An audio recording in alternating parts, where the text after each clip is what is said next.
Another gas mask video!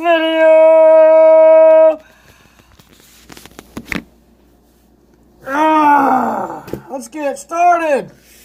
I'm just kidding, guys. Welcome back, and I hope you guys have been enjoying the channel so far. I'm going to move this camera out of the light for you real quick. Now, I finally got a new topic to talk about that I was going to get to in a later video, but somebody requested it in a sooner time. And that question is, you know, the traditional type of camo, which you see, like, some people mistake it for like a blotch camo, which is more of you know, like a Flecktorm.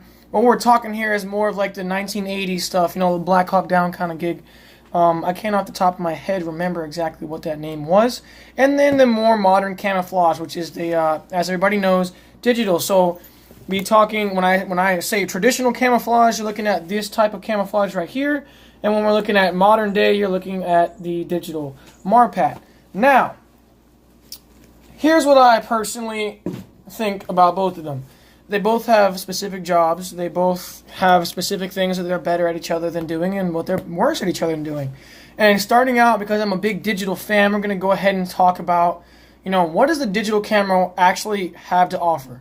From my experiences, a digital look, like a Marpat woodland works way better in the woods in a pine forest than this stuff does right here.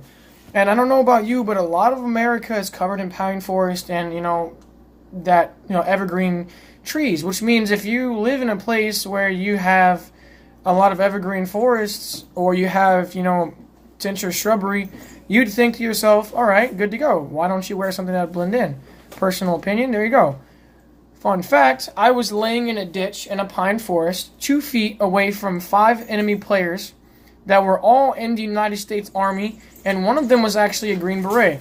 Now, the Green Beret walked right past me after checking his surroundings to look for people laying on the ground, and he literally looked right at me and walked away. After which I had shot him, and obviously he didn't die, but I mean, he was out of the game along with all 5 of his friends who could not find me because I completely lit them up afterwards. And they were crawling through the tree line 6 to 8 meters away from me as well, looking around their location to find me, which I was in an open area laying down on the ground. So that proves that, you know, yes, active duty military members are definitely fooled by their own camouflage. So, I mean, if I can kill a Green Beret that looks right at me, obviously it does its job. Now, what else are they good for? Okay, they break up your silhouette at a very close range. When I say a very close range, if you skim around and you're not like slowly scanning like this, but if you're like maybe looking around at even this speed right here, you know, you're gonna miss somebody that's in a stagnant setup location. And if you do happen to catch them, you're a lucky son of a bitch and you may survive. But basically what I'm saying is, to the human eye, digital Marpat is hard to conceive in their mind. So it's hard to see, and it also helps break up your patterns better when you're looking. It looks like you're looking through a tree.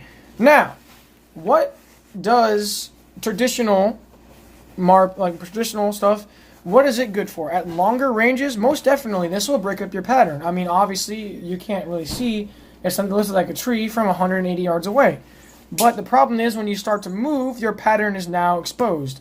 That being said, from personal experience, I've also wear these, and I've asked my friends, I've asked military members, you know, which one is better in a moving situation, and they say Marpat every single time. But, you know, in a scenario where you're in a swampy area, just like I said, you know, you're not going to wear, everybody thinks that just because you have a camouflage, it's perfect for everywhere. It's not. Obviously, if I'm in the sand, I'm not going to wear a fucking green. It's not going to help me out. If I'm in, you know, if I'm in a swamp, I'm not going to wear, depending on what swamp it is, I'm not going to wear a fucking tan, right? So everywhere you go has a different location, but typical swamps in South Carolina or in, you know, Nicaragua, areas where, you know, even the elite people that shouldn't be there are going, this stuff would serve a better purpose because it's better for that location. But typically where we go to, which is the sand or in our own personal backyards, it's Marpat that wins it, and there's a reason why.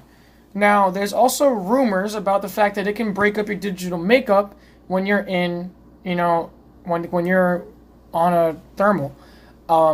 Do I know about that? No, personally I do not. Do I think it could possibly happen? Yes, I feel like a brand new set could assist, but it wouldn't do too much. And that being said, it depends on where I'm going and what I'm doing. So if I'm in a swampy, really wet location, I'm going to be wearing something like this, especially if I'm in an urban environment where walls and stuff are going to be falling down after I come out of the tree line. I'm going to be wearing this. But if it's a sandy urban environment, I'm obviously going to be wearing these. And then if it's a wet environment that's a pine forest, I'm going to be wearing this and woodland. So obviously, they all have their uses.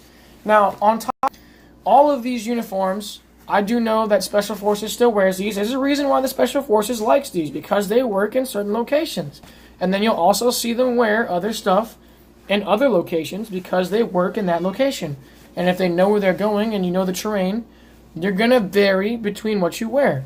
And so I hate hearing people bash on certain locations like this is better, this is better. It's better for certain things, okay?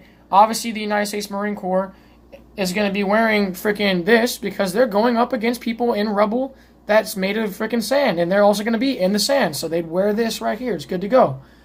You lay down, this'll break up pretty quick. Not saying that this stuff doesn't work as well, but I'm saying this just happens to work better when you're doing what you're doing. Now, if you're obviously assaulting everything and you're going to be moving around a lot, here you go, right? So that'll help you in a different way.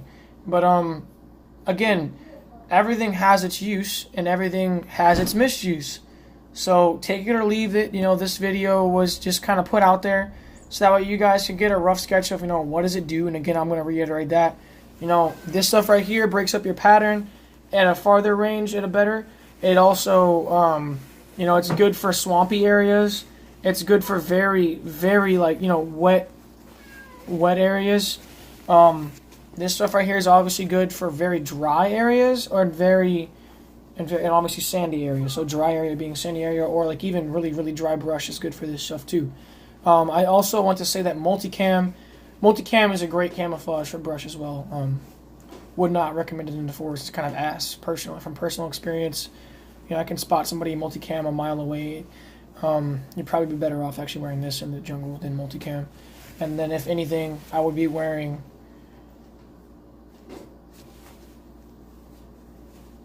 this in Marpat Green. Marpat Woodland is the best for pine forest. This is where I'm located, so a lot of pine forest. But they all have their uses and their misuses. So it all kind of depends on how you fight, how your unit fights. So like I said, Special Forces wear this for a reason. How they fight, this prompts them better. So if you read some Army Green Beret saying, well, I personally think traditional camouflage is badass and it works way better than this. Well, it's because they fight a different way the United States Marine Corps does. They fight a different way the United States Army Tier 1 does. And they sure as hell fight a lot different than the Navy and the Air Force. So, everybody has a different job. Everybody has a different camouflage for a different reason. So next time somebody asks me, why doesn't everybody just have the same shit? Because they have different jobs and they have different styles of executing their job properly. So I hope that video was a little bit helpful for you. And I'm going to do another video soon on the type of why did people change from steel pot to Kevlar, and that'll be coming up in the next video. So I hope you guys enjoyed this one, and I hope you guys are looking forward to see the next one. As always, like and subscribe, and have a great day.